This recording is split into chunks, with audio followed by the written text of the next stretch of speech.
December 20, 1968ರಂದು ಕಾರ್ನಲ್ಲಿ Young couples ತಮ್ಮ ಮೊದಲ ಡೇಟಿಂಗ್ಗೆ ಹೊರಟಿರ್ತಾರೆ. ಸೊ ಇದಕ್ಕೋಸ್ಕರ ಸ್ವಲ್ಪ ಪ್ರೈವೇಸಿಗಾಗಿ ಕ್ಯಾಲಿಫೋರ್ನಿಯಾದ ಅರ್ಮನ್ ಲೇಕ್ನ ಕಡೆ ಹೊರಟಿರ್ತಾರೆ. ಕಾರ್ನಲ್ಲಿ 16 ವರ್ಷದ ಜಿನ್ಸನ್ ಹಾಗೂ 17 ವರ್ಷದ ಡೇವಿಡ್ ಫೆರಡೆ. ಆದರೆ ಅವರಿಗೆ ಗೊತ್ತಿಲ್ಲ ಇದು ಅವರ ಲಾಸ್ಟ್ ಡೇಟ್ ಆಗುತ್ತೆ ಅಂತ. ಅವರ ಹಿಂದೆ ಒಂದು ಕಾರ್ ಫಾಲೋ ಮಾಡಲು ಶುರು ಮಾಡುತ್ತಾರೆ. ಇವರು ತಮ್ಮ ಕಾರನ್ನು ಅರ್ಮನ್ ಲೇಕ್ನ ಹತ್ತಿರ ನಿಲ್ಲಿಸ್ತಾರೆ. ಹಿಂದೆ ಫಾಲೋ ಮಾಡಿಕೊಂಡು ಬರ್ತಿದ್ದ ವ್ಯಕ್ತಿ ಅವರನ್ನು ಕಾರಿನಿಂದ ಇಳಿಯಲು ಹೇಳ್ತಾನೆ. ಆದರೆ ಅವರು ನಿರಾಕರಿಸಿದ ಕಾರಣ ತನ್ನ ಪಿಸ್ತೂಲಿನಿಂದ ಒಂದು ಬುಲೆಟನ್ನು ಕಾರಿನ ಚಕ್ರಕ್ಕೆ ಹೊಡಿತಾನೆ. ಇದರಿಂದ ಗಾಬರಿಯಾದ ಇಬ್ಬರೂ ಕೂಡ ಕಾರಿನಿಂದ ಇಳಿದು ಓಡಲು ಶುರು ಮಾಡ್ತಾರೆ. ಆದರೆ ಆ ವ್ಯಕ್ತಿ ಆ ಇಬ್ಬರನ್ನ ಭೀಕರವಾಗಿ ಕೊಲೆ ಮಾಡ್ತಾನೆ. ಇಲ್ಲಿಂದ ಶುರುವಾಗುತ್ತೆ ಜೋಡಿ ಕಿಲ್ಲರ್ನ ಸೀರಿಯಲ್ ಕಿಲ್ಲಿಂಗ್. ಈ ಒಂದು ಕೇಸ್ ಈಗಲೂ ಕೂಡ ಮಿಸ್ಟ್ರಿಯಾಗೇ ಉಳಿದೋಗಿದೆ. ಇವನು ಇಲ್ಲಿವರೆಗೂ ಕೂಡ ಸಿಕ್ಕೇ ಇಲ್ಲ.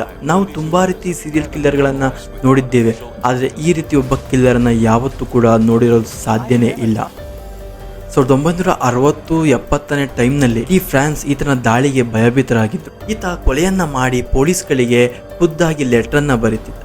ಆ ಲೆಟರ್ನಲ್ಲಿ ನಾನು ಯಾವ ರೀತಿ ಕ್ರೈಮನ್ನು ಮಾಡಿದ್ದೆ, ಯಾವ ಎಕ್ವಿಪ್ಮೆಂಟ್ಗಳನ್ನು ಯೂಸ್ ಮಾಡಿದ್ದೆ.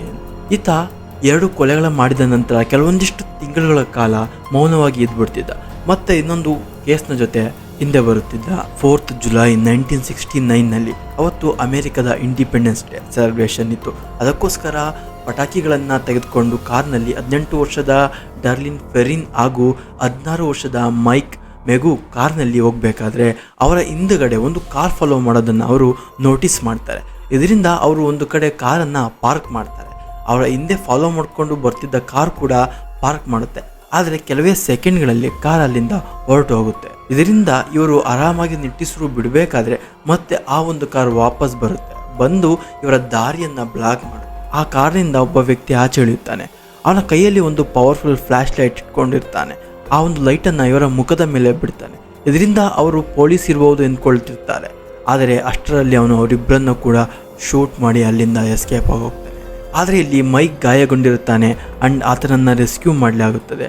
ಅವನ ಸಹಾಯದಿಂದ ಕಿಲ್ಲರ್ನ ಒಂದು ಫೋಟೋ ಕಾಪಿಯನ್ನು ಕೂಡ ರೆಡಿ ಮಾಡಲಾಗುತ್ತದೆ. ಇದಾದ 1 ತಿಂಗಳ ನಂತರ 3 ಡಿಫ್ರೆಂಟ್ ನ್ಯೂಸ್ ಪೇಪರ್ ಕಂಪನಿಗಳಿಗೆ ಲೆಟರನ್ನು ಸೆಂಡ್ ಮಾಡ್ತಾನೆ. ಆ ಲೆಟರ್ನಲ್ಲಿ ಅರ್ಮನ್ ಲೇಕ್ನಲ್ಲಿ ನಡೆದ ಮರ್ಡರ್ ಹಾಗೂ ಪಾರ್ಕಿಂಗಲ್ಲಿ ನಡೆದ ಮರ್ಡರನ್ನು ನಾನೇ ಮಾಡಿದ್ದೆ ಎಂದು ಬರೀತಾನೆ. ಇದನ್ನು ಸಾಬೀತು ಮಾಡ್ಕೊಳ್ಳೋಕ್ಕೆ ಪೊಲೀಸ್ಗಳಿಗೆ ಮಾತ್ರ ಗೊತ್ತಿರುವಂಥ ಸೆನ್ಸಿಟಿವ್ ವಿಷಯಗಳನ್ನು ಡೀಟೇಲ್ ಆಗಿ ಅದರಲ್ಲಿ ಹೇಳಿರ್ತಾನೆ. ಹಾಗೂ ಸತ್ತಂಥ ವ್ಯಕ್ತಿಗಳು ಯಾವ ರೀತಿ ಬಟ್ಟೆಯನ್ನು ಹಾಕಿದ್ರು ಕೂಡ ಎಂದು ಬರೆದಿರ್ತಾನೆ. ಇದರ ಜೊತೆಯಲ್ಲಿ ಒಂದು ಜೋಡಿಕ್ ಸಿಂಬಲ್ನ ಎನ್ಕೋಡ್ ಮೆಸೇಜನ್ನು ಕೂಡ ಕಳಿಸಿರ್ತಾನೆ. ಅಂಡ್ ಅವನು ಡಿಮ್ಯಾಂಡ್ ಮಾಡ್ತಾನೆ ಈ ವಿಷಯವನ್ನು ಪೇಪರ್ನಲ್ಲಿ ಪ್ರಿಂಟ್ ಮಾಡಬೇಕು ಅಂತ. ಜೋಡಿಕ್ ಸಿಂಬಲ್ ಮೆಸೇಜನ್ನು ಯಾರ ಕೈಲೂ ಕೂಡ ಡಿಕೋಡ್ ಮಾಡಲಿಕ್ಕೆ ಆಗೋದಿಲ್ಲ. ಅದಾದ ನಂತರ ಪೇಪರ್ನಲ್ಲಿ ಪ್ರಿಂಟ್ ಮಾಡಿದ ನಂತರ ಒಂದು ಕಪಲ್ಸ್ ಈ ಒಂದು ಕೋಡನ್ನು ಡಿಕೋಡ್ ಮಾಡ್ತಾರೆ. ಅದರಲ್ಲಿ ಈ ರೀತಿ ಬರೆದಿತ್ತು. I like killing because it is so much fun. It is more fun than killing wild game in the forest because man is the most dangerous animal of all to kill. ಇದಾದ ನಂತರ ಆತ 2 ತಿಂಗಳ ಕಾಲ ಮತ್ತೆ silent ಆಗಿ ಹೋಗ್ತಾನೆ. And 2 ತಿಂಗಳ ನಂತರ ಇನ್ನೊಂದು ಕೇಸ್ನ ಜೊತೆ ವಾಪಸ್ ಬರ್ತಾನೆ. ಅವತ್ತು 27 ಸೆಪ್ಟೆಂಬರ್ 1969. ಬೆರೈನ್ ಹಾಗೂ ಶೆಪರ್ಡ್ ಎನ್ನುವರು ಕಾಲೇಜ್ ಸ್ಟೂಡೆಂಟ್ಗಳಾಗಿರ್ತಾರೆ.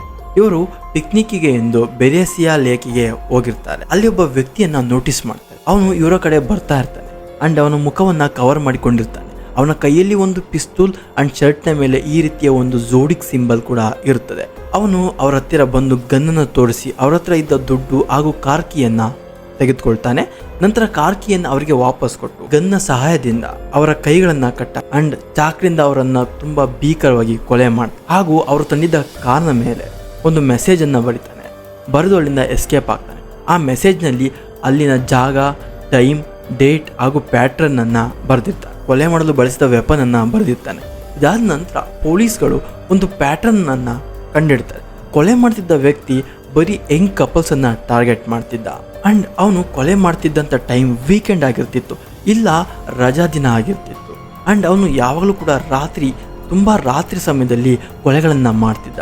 ಅಂಡ್ ಕೊಲೆ ಮಾಡ್ತಿದ್ದ ಎಲ್ಲ ಡೀಟೇಲ್ಗಳನ್ನು ಪೊಲೀಸ್ಗಳಿಗೆ ತಾನೇ ಖುದ್ದಾಗಿ ಲೆಟ್ರನ್ನ ಕಳಿಸ್ತಿದ್ದ.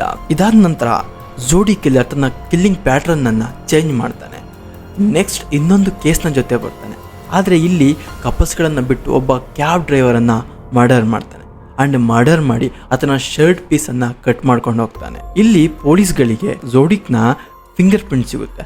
ಸ್ವಲ್ಪ ದಿನಗಳ ನಂತರ ಝೋಡಿಕ್ ತಾನೇ ಖುದ್ದಾಗಿ ಪೇಪರ್ಗಳಿಗೆ ಕೊಲೆ ಮಾಡಿದ ಡೀಟೇಲ್ ಅನ್ನ ಕಳಿಸ್ತಾನೆ ಅಂಡ್ ಪ್ರೂಫ್ಗೋಸ್ಕರ ಕ್ಯಾಬ್ ಡ್ರೈವರ್ ಹತ್ರ ಇದ್ದ ಶರ್ಟ್ನ ಪೀಸನ್ನು ಕೂಡ ಅವರಿಗೆ ಸೆಂಡ್ ಮಾಡ್ತಾನೆ. ಈ ಒಂದು ಝೋಡಿಕ್ ಕಿಲ್ಲರ್ನ ಹಿಡಿಯೋಕೆ ಆಗೋದಿಲ್ಲ. ಬಟ್ ಪೊಲೀಸ್ ಅವರು ಒಂದನ್ನು ಮಾತ್ರ ನೋಟಿಸ್ ಮಾಡ್ತಾರೆ, ಈ ಒಂದು ಝೋಡಿಕ್ ಕಿಲ್ಲರ್ ಟ್ರೈನ್ಡ್ ಮಿಲಿಟರಿ ಆಗಿರಬೇಕು ಅಂತ. ಯಾಕೆಂದರೆ ಅವನು ಕ್ರೈಮ್ನಲ್ಲಿ ಯೂಸ್ ಮಾಡಿದ್ದ ಶೂ ವಿಂಗ್ ವಾಕರ್. ಈ ಒಂದು ವಿಂಗ್ ವ್ಯಾಕರ್ ಓನ್ಲಿ ಆರ್ಮಿ ಶಾಪ್ನಲ್ಲಿ ಮಾತ್ರ ಸಿಗುತ್ತೆ. ಅದಾದ ನಂತರ ಈತನ ಒಂದು ಸ್ಕೆಚ್ ಕಾಪಿಯನ್ನು ಇಟ್ಕೊಂಡು ಅನೇಕ ಜನ ಎಕ್ಸ್ ಮಿಲಿಟರಿ ಆಫೀಸರ್ಗಳನ್ನು ಅರೆಸ್ಟ್ ಮಾಡಲಾಗುತ್ತದೆ ಆ್ಯಂಡ್ ವಿಚಾರಣೆ ಕೂಡ ಮಾಡಲಾಗುತ್ತದೆ. ಆದರೆ ಯಾರೂ ಕೂಡ ಇವನಿಗೆ ಮ್ಯಾಚ್ ಆಗೋದಿಲ್ಲ, ಇವನ ಫಿಂಗರ್ ಪ್ರಿಂಟ್ಗೆ ಮ್ಯಾಚ್ ಆಗೋದಿಲ್ಲ. ಸುಮಾರು 100ಕ್ಕೂ ಹೆಚ್ಚು ಜನ ಟೀಮ್ಗಳನ್ನು ಐಡೆಂಟಿಫೈ ಮಾಡಿ ಅವರನ್ನು ಇಂಟ್ರಾಗೇಷನ್ ಮಾಡ್ತಾರೆ. ಆದರೆ ಝೋಡಿಕ್ ಯಾವತ್ತೂ ಕೂಡ ಸಿಗೋದಿಲ್ಲ. ಆ್ಯಂಡ್ ಇದೇ ರೀತಿ ತುಂಬ ಕೊಲೆಗಳನ್ನು ಮಾಡ್ತಾನೆ. ಆದರೆ ಇಲ್ಲಿವರೆಗೂ ಕೂಡ ಆತ ಸಿಕ್ಕೇ ಇಲ್ಲ. ಸ್ನೇಹಿತರೆ, ಇದಾಗಿತ್ತು ಝೋಡಿಕ್ ಕಿಲ್ಲರ್ನ ಒಂದು ಮಿಸ್ಟ್ರಿ ಕೇಸ್. ಈ ಒಂದು ಕೇಸ್ ಎಷ್ಟು ಪಾಪ್ಯುಲರ್ ಆಗಿತ್ತು ಅಂದರೆ ಇಡೀ ವರ್ಲ್ಡ್ ವೈಡ್ ಈ ಒಂದು ವಿಷಯ ಆ ಟೈಮ್ನಲ್ಲಿ ಸ್ಪ್ರೆಡ್ ಆಗಿತ್ತು. ಸ್ನೇಹಿತರೆ, ಇದಾಗಿತ್ತು ಝೋಡಿಕ್ ಕಿಲ್ಲರ್ನ ಒಂದು ಕೇಸ್ ಸ್ಟಡಿ.